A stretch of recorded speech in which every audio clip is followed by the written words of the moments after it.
One person is dead and another is in serious condition after a shooting on Jacksonville's north side.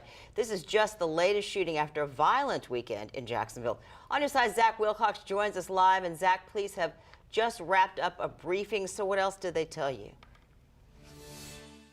Yeah, Jeannie, we just got that briefing probably about 5 minutes ago now from a sergeant who told us that when they arrived here at the intersection of Devonshire and Portsmouth Avenue here on the north side, they found two men, one in his late teens, early 20s, a young man who was found dead at the scene from a shooting victim, and then there was another man also in his 20s.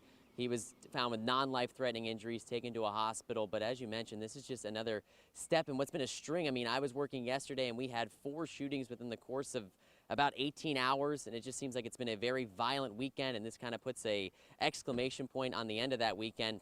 Police still investigating here. They did find a firearm and some shell casings, but they do believe they have everybody identified involved in this shooting, and they are continuing all those other investigations. So let's take a look at those.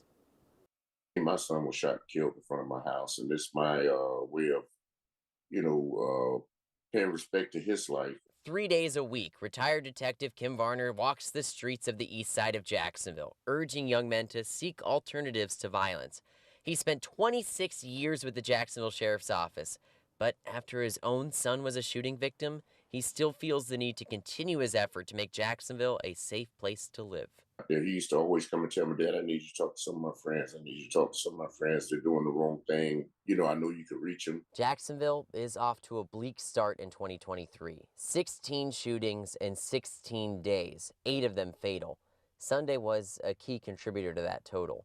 3 people were shot and killed at a home on Dunn Avenue.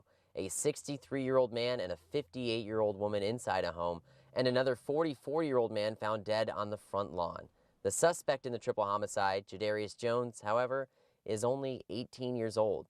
The sheriff's office also investigated 2 other shootings, one on LaBelle Street where a 19-year-old was hurt, and another in Arlington where a teenage girl was hurt. That was all after the department cleared a scene near the intersection of I-95 and I-10 where 2 women in their late 20s were shot while driving, with one of them dying.